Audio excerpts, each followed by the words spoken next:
Hello friends, नमस्कार। स्वागत है आप सभी लोगों का अपने यूट्यूब चैनल एग्जाम टेबल पर। मैं अविनाश कुमार आज आप लोगों को इस वीडियो में इंडियन पॉलिटी अर्थात भारतीय राजव्यवस्था का अगला पार्ट लेकर आया हूं। दोस्तों, मैंने आप लोगों को अपने पिछले वीडियो में 1600 ईस्वी के चार्टर एक्ट और 1726 ईस्वी के चार्टर एक्ट के बारे में पढ़ाया था, आपको समझाया था। मैं उम्मीद करता हूं कि आपको बहुत ही अच्छे से समझ में आया होगा। दोस्तों, अगर आप लोगों को मेरा वीडियो अच्छा लगे तो प्लीज दोस्तों मेरा चैनल आप लोग सब्सक्राइब करें, लाइक करें और कमेंट करें। आप लोगों का एक लाइक, एक कमेंट मेरे लिए बहुत ही इंपॉर्टेंट है। दोस्तों, हम लोग उसी सीरीज को आगे बढ़ाते हुए इस वीडियो में 1773 का रेगुलेटिंग एक्ट और 1781 का सेटलमेंट एक्ट को पढ़ेंगे। दोस्तों, भारत के संवैधानिक विकास को हम लोग दो भागों में बांट कर पढ़ेंगे। पहले भाग में हम लोग पढ़ेंगे ईस्ट इंडिया कंपनी का शासन। ईस्ट इंडिया कंपनी का शासन 1773 से लेकर 1858 ईस्वी तक। दूसरे भाग में हम लोग पढ़ेंगे ब्रिटिश क्राउन का शासन या ब्रिटेन के सम्राट का शासन 1858 ईस्वी से लेकर 1947 ईस्वी तक चला। तो आइए दोस्तों देख लेते हैं भारत का संवैधानिक विकास। भारत का संवैधानिक विकास, ईस्ट इंडिया कंपनी का शासन 1773 से लेकर 1858 ईस्वी तक। उसके बाद दोस्तों ब्रिटेन के सम्राट का शासन या ब्रिटिश क्राउन का शासन 1858 से लेकर 1947 ईस्वी तक। दोस्तों, मैं आपको बता दूं कि 1757 ईस्वी तक बंगाल में न तो कोई गवर्नर होता था न कोई गवर्नर जनरल होता था। 23 जून 1757 को प्लासी का युद्ध हुआ। प्लासी पश्चिम बंगाल के नदिया जिले के भागीरथी नदी के तट पर अवस्थित है। और दोस्तों 23 जून 1757 को प्लासी का युद्ध हुआ। अंग्रेज सेनापति रॉबर्ट क्लाइव और बंगाल का नवाब सिराजुद्दौला के मध्य हुआ। और दोस्तों, बंगाल के नवाब सिराजुद्दौला का सेनापति मीर जाफर था। मीर जाफर की धोखाधड़ी के कारण बंगाल के नवाब सिराजुद्दौला की हार हुई और अंग्रेजों की जीत हुई। तो दोस्तों 1757 ईस्वी के बाद बंगाल का प्रथम गवर्नर रॉबर्ट क्लाइव को बनाया गया। क्वेश्चन पूछा जाता है कि बंगाल का प्रथम गवर्नर कौन था, तो रॉबर्ट क्लाइव था, जो 1757 से लेकर 1760 तक था। दोस्तों 1760 में रॉबर्ट क्लाइव इंग्लैंड चला गया, तब कार्यवाहक गवर्नर हालवेल को बनाया गया। उसके बाद फिर 1760 में ही बेंसिस्टार्ट को बंगाल का स्थायी गवर्नर बनाया गया और बेंसिस्टार्ट 1760 से लेकर 1765 तक था। और दोस्तों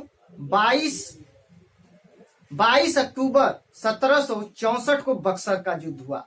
ध्यान रहे 23 जून 1757 को प्लासी का युद्ध हुआ और 22 अक्टूबर 1764 को बक्सर का युद्ध हुआ। बक्सर का युद्ध दोस्तों अंग्रेज सेनापति हेक्टर मुनरो और मुगल सम्राट शाह आलम द्वितीय, अवध का नवाब शुजाउद्दौला और मीर कासिम के बीच हुआ था। दोस्तों, जिसमें अंग्रेजों की जीत हुई और अर्थात अंग्रेजों की जीत के बाद अंग्रेजों का वर्चस्व स्थापित हो गया देश में, भारत में। और भारत में अंग्रेज जो है समय समय पर एक्ट पारित करके अपना शासन करते रहे। तो दोस्तों 1773 में रेगुलेटिंग एक्ट लाया गया। उसके पहले मैं आपको बता दूं कि 1765 तक तो बेंसिस्टार्ट था बंगाल का गवर्नर। उसके बाद दोस्तों 1765 में फिर रॉबर्ट क्लाइव गवर्नर बनकर आ गया बंगाल का। तो 1765 से लेकर 1767 तक था। फिर 1767 में बर्लेस्ट आया। फिर 1767 से लेकर 1769 तक बर्लेस्ट था बंगाल का गवर्नर। फिर 1769 से लेकर 1772 तक कर्टियर था बंगाल का गवर्नर। फिर 1772 में दोस्तों बंगाल का गवर्नर वारेन हेस्टिंग को बनाया गया और 1773 में रेगुलेटिंग एक्ट लाया गया। और 1773 रेगुलेटिंग एक्ट के तहत बंगाल का प्रथम गवर्नर जनरल वारेन हेस्टिंग्स को बनाया गया। तो बंगाल का प्रथम गवर्नर रॉबर्ट क्लाइव, बंगाल का अंतिम गवर्नर वारेन हेस्टिंग्स और बंगाल का प्रथम गवर्नर जनरल वारेन हेस्टिंग्स। तो आइए दोस्तों, 1773 के रेगुलेटिंग एक्ट के बारे में जान लेते हैं। 1773 का रेगुलेटिंग एक्ट ब्रिटिश प्रधानमंत्री लॉर्ड नॉर्थ द्वारा गठित गुप्त समिति की सिफारिश पर इस एक्ट को पारित किया गया। क्वेश्चन पूछा जाता है दोस्तों, ये पीसीएस में क्वेश्चन पूछा गया है बिहार पीसीएस में कि 1773 रेगुलेटिंग एक्ट को पारित करने के लिए किस समिति का गठन किया गया था, तो गुप्त समिति का गठन किया गया था।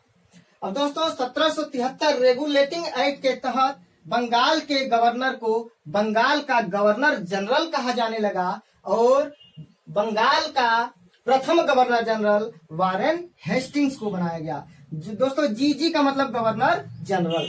तो 1773 रेगुलेटिंग एक्ट के तहत बंगाल के गवर्नर को बंगाल का गवर्नर जनरल कहा जाने लगा और बंगाल का प्रथम गवर्नर जनरल वारेन हेस्टिंग्स था। दोस्तों अब इस गवर्नर जनरल की सहायता के लिए एक 4 सदस्यीय कार्यकारी परिषद का गठन किया गया, जिनका कार्यकाल 4 वर्षों का होता था।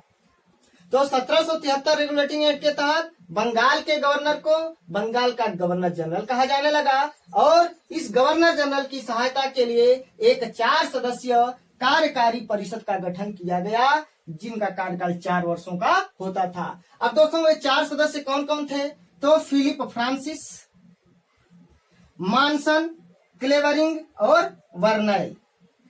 फिलिप फ्रांसिस, मानसन, क्लेवरिंग और वर्नैल ये वारेन हेस्टिंग की सहायता के लिए ये कार्यकारी परिषद में सदस्य थे। उसके बाद दोस्तों 1773 रेगुलेटिंग एक्ट के तहत ही बंबई और मद्रास प्रेसिडेंसी को बंगाल अर्थात कलकत्ता प्रेसिडेंसी के अधीन कर दिया गया। बंबई और मद्रास को बंगाल अर्थात कलकत्ता के अधीन कर दिया गया और 1773 रेगुलेटिंग एक्ट के तहत ही बंगाल के गवर्नर को इन तीनों प्रेसिडेंसियों अर्थात बंबई, मद्रास, कलकत्ता का गवर्नर जनरल बना दिया गया। यानी बंबई, मद्रास, कलकत्ता तीनों प्रेसिडेंसियों का गवर्नर जनरल किसे बनाया गया, बंगाल के गवर्नर को बना दिया गया। उसके बाद दोस्तों कंपनी के कर्मचारियों को निजी व्यापार करने तथा भारतीय लोगों से उपहार या रिश्वत लेना प्रतिबंधित कर दिया गया। कोई रिश्वत नहीं ले सकता, कोई उपहार नहीं ले सकता कंपनी का कोई भी कर्मचारी। और दोस्तों व्यापार करने के लिए लाइसेंस अनिवार्य कर दिया गया कि अगर व्यापार करना है तो लाइसेंस अनिवार्य है। अब दोस्तों 1773 रेगुलेटिंग एक्ट के तहत बहुत इंपॉर्टेंट है, 1773 रेगुलेटिंग एक्ट के तहत 1774 में कलकत्ता में एक 4 सदस्यीय सुप्रीम कोर्ट अर्थात सर्वोच्च न्यायालय का गठन किया गया, जिसके प्रथम मुख्य न्यायाधीश एलिजा इम्पे थे और 3 अन्य न्यायाधीश चैम्बर्स, लेमिनेस्टर और हाइट थे। क्वेश्चन पूछा जाता है दोस्तों, कई बार क्वेश्चन पूछा गया है कि कलकत्ता में सुप्रीम कोर्ट का गठन या सर्वोच्च न्यायालय का गठन कब किया गया, 1774 में किया गया।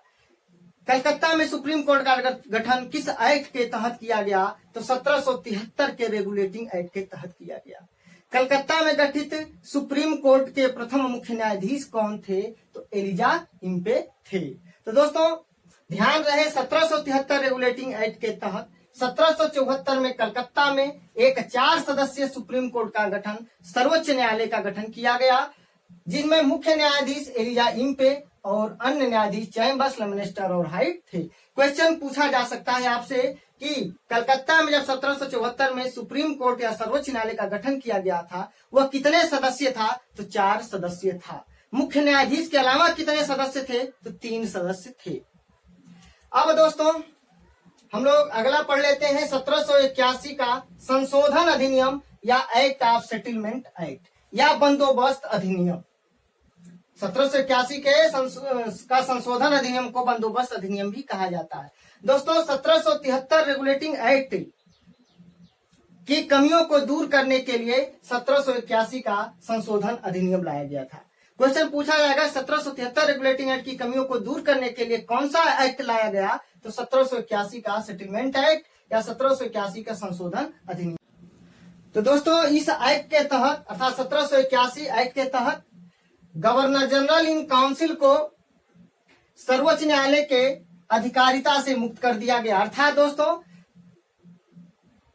1773 रेगुलेटिंग एक्ट के तहत जो गवर्नर जनरल और उनके 4 सदस्यीय परिषद का गठन किया गया था उसको सुप्रीम कोर्ट के अधीन कर दिया गया था। लेकिन 1781 के सेटलमेंट एक्ट के तहत गवर्नर जनरल इन काउंसिल अर्थात गवर्नर जनरल और उनकी परिषद को सुप्रीम कोर्ट के क्षेत्राधिकार से मुक्त कर दिया गया।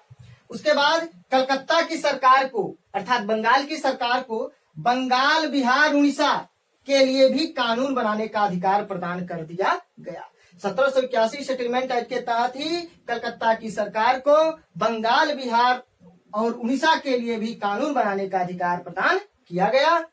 उसके बाद दोस्तों राजस्व संबंधी समस्त मामलों को भी सर्वोच्च न्यायालय के अधिकारिता से मुक्त कर दिया गया। अर्थात राजस्व संबंधी जो भी मामले थे उसको भी स्वतंत्र कर दिया गया, उस पर भी सुप्रीम कोर्ट का अधिकार से अलग कर दिया गया, सुप्रीम कोर्ट के अधिकार को सीमित कर दिया गया और राजस्व मामले को भी अलग कर दिया गया।